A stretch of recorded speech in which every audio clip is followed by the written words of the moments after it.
E aí, pessoal, o assunto de hoje é árvore de decisão, regressão linear e K-means. Eu vou utilizar aqui uma questão da banca FGV que caiu na prova do Tribunal de Contas do Estado de Pernambuco, ano passado, 2025. Eu achei essa questão bem interessante porque ela nos permite que a gente revise esses temas aí que são bem interessantes e caem em muitas provas que tem a disciplina de inteligência artificial, né? Então vamos lá, ou machine learning, né? Aprendizado de máquina, tá? Então, bem, como é que era a questão? A questão era essa aqui, tá? Dizia o seguinte: uma instituição financeira deseja implementar um sistema de detecção automática de fraudes em transações bancárias, com base em registros históricos rotulados como fraude e transação legítima. O objetivo é classificar novas transações em tempo real. A técnica de aprendizado de máquina supervisionada mais indicada para esse cenário é. Então, ele deu 5 opções aí, né? Árvore de decisão, regressão linear, K-means, PCA e o DBS Scan. E a gente vai ver aqui hoje, vamos revisar um pouco o que são, né? O que significa e qual é o conteúdo dessas 3 primeiras opções: árvore de decisão, regressão linear, K-means e PCA. Ou PCA não, PCA vai ficar para uma próxima, tá? Vamos lá. Então, a primeira coisa que tem que se fazer quando marcar uma questão dessa é quando fizer a primeira leitura, você já pegar as palavras-chave. Então, nessa questão, ele queria um sistema de detecção, ele queria. E dizia também que é baseado em registros históricos rotulados. Então, o fato de ele falar que é um sistema de detecção antifraude, né, para encontrar fraudes, e que vai usar históricos, dados históricos rotulados, isso já ajuda a gente a resolver a questão e chegar na alternativa. Então, a primeira coisa que a gente vai ver aqui é a árvore de decisão. Né? O que é a árvore de decisão? Então, a árvore de decisão é um modelo de aprendizado de máquina que decide a saída por meio de perguntas sequenciais. Então, ela vai ouvindo, né, várias perguntas e vai respondendo essas perguntas e gerando uma estrutura, um fluxograma que vai parecer uma árvore. E aí, por isso que o nome dela é árvore de decisão.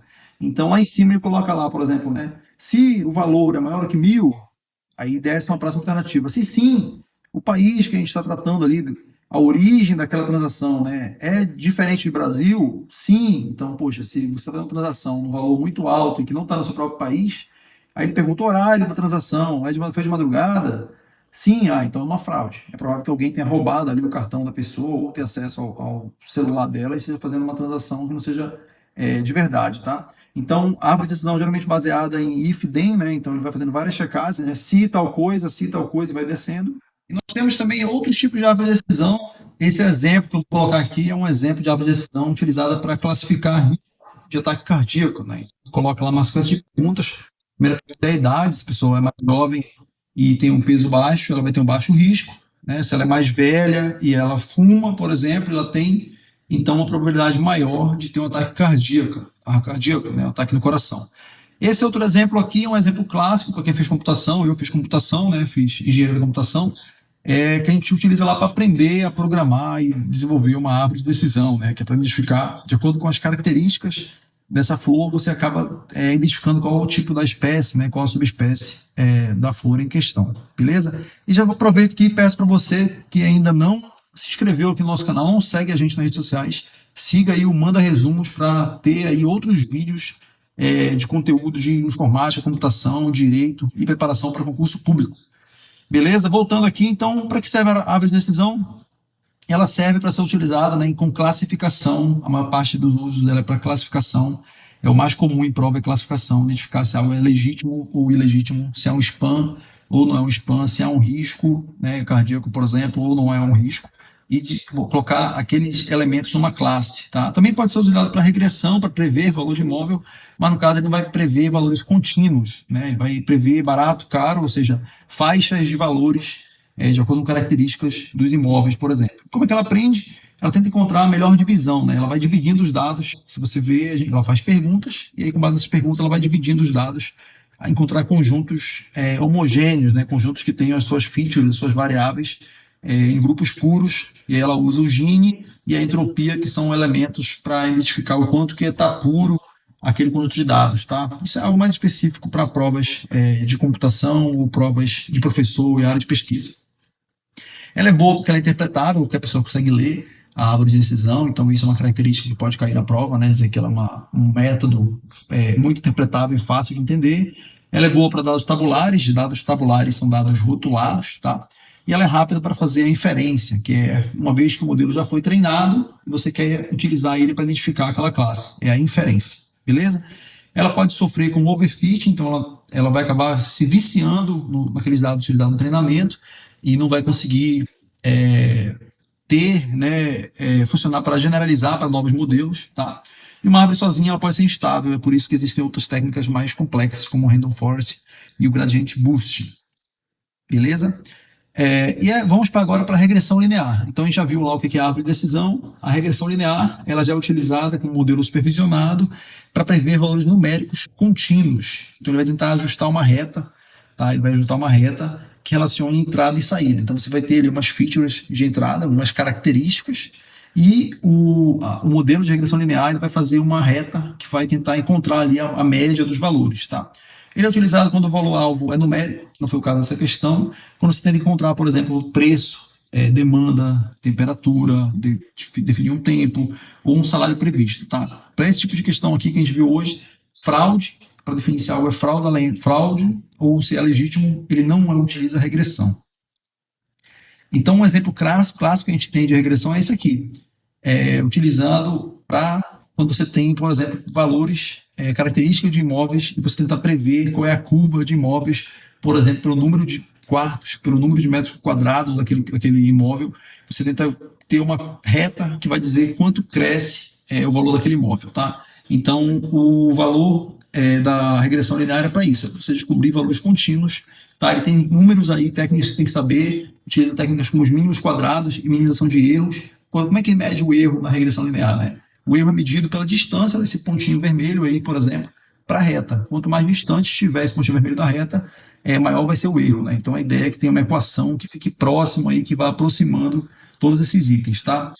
A regressão linear ela é rápida, ela é simples, é interpretável, é fácil de você entender quando você encontra um outlier, por exemplo, que é um item muito distante dessa reta, tá? Mas ele tem essas limitações, é utilizado para prever valores contínuos, beleza? O próximo é o K-means, tá? O K-means, ele é um algoritmo não supervisionado, então até então a gente só tinha visto algoritmos supervisionados, tá? O K-means ele vai trabalhar com clusterização, ou seja, ele vai tentar agrupar dados similares em K-grupos, por isso o nome dele é K-means, né? São as médias aqueles grupos que ele vai criando, e o K que você escolhe é o número de clusters que você vai tentar criar. Então, claro, o número máximo de clusters é o número total de elementos. Se você tem ali 100 elementos, você vai poder fazer 100 clusters, mas não vai ter agrupamento nenhum, né? Cada cluster vai ter um elemento, isso aí não seria um agrupamento, tá? E a ideia dele é escolher pontos centrais, e a partir daquele ponto central, ele identificar elementos que têm características similares e que chegam próximos deles ali. Os passos são esses aí, primeiro você escolhe o número de clusters que vai fazer, você inicia esses centroides, vai atribuindo um centro e vai tentando calcular a distância dos elementos para agrupá-los, tá? Essa parte é um pouco mais técnica, e não cai na maioria dos cursos normais que cobram inteligência artificial. Então, aqui uma imagem para a gente pensar aí o que seria, né, o nosso K-means. Então, a gente vê esses elementos juntos ali, e ele vai identificar e vai criar clusters de cada um desses elementos, tá ok? Quando usar? Usar o K-means quando não existe rótulo e a gente quer descobrir os padrões, né, o perfil dos clientes, a gente quer segmentar os clientes, colocar os clientes em segmentos por características que eles possuem. Identificar padrões de consumo, agrupar por comportamento. Em fraudes pode ser utilizado também o K-means, desde que seja para detectar uma anomalia, quando a maioria dos elementos funcionaram de um jeito e apenas um único elemento funcionou de outro, ou seja, ele vai estar fora ali do cluster, fora daquele agrupamento, tá? Mas ele não funciona para classificar modo supervisionado o que é fraude e o que não é fraude.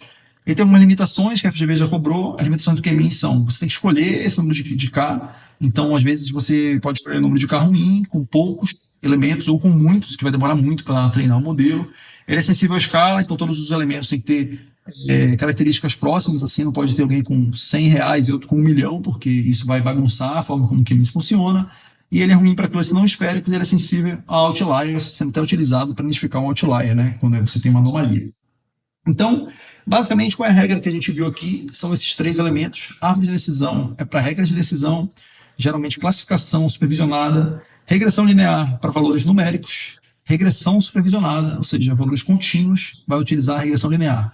E o K-means é para agrupar sem rótulos, buscando agrupamento clusters. Então, quando você não tem rótulos, você vai utilizar o K-means. Beleza? Então, vamos para a nossa questão para resolver o que a gente veio para resolver hoje. Na questão estava dizendo lá que ele queria um sistema de detecção automático de fraudes e ele utilizou registros históricos rotulados. Então, bem, se tem rótulo, sim, é supervisionado. A saída é categórica, né? Ele vai dizer se é fraude ou legítimo, sim. Então é um modelo de classificação, não é um modelo de regressão. Regressão seria um valor contínuo, né? Valor numérico. E o 3, se o algoritmo, qual é o algoritmo que a gente viu que é supervisionado e classifica as opções, é a árvore de decisão. Então, essa aqui, o gabarito foi a letra A, árvore de decisão, porque ele disse que precisava identificar, ou seja, classificar, né, e ele disse que utilizava registros históricos rotulados. Quando ele falou que usou registros históricos rotulados, automaticamente a gente eliminou a letra C, que era o K-means, tá? A letra D, que é o PCA, serve para reduzir a admissibilidade, quando a gente tem muitas variáveis, a gente quer reduzir para menos variáveis. E o E, que é o DBS-Scan, é uma clusterização por densidade, é uma clusterização para não supervisionada também. Mas a gente não viu hoje. Beleza? É isso, gabarito letra A. Eu espero que você tenha gostado. Eu me chamo Alex Barros e estou aqui no Manda Resumos. Se você não segue, a gente não está inscrito na nossa rede, no nosso canal, siga para outros vídeos de informática, computação e preparação para concurso público. Até a próxima, pessoal. Bons estudos.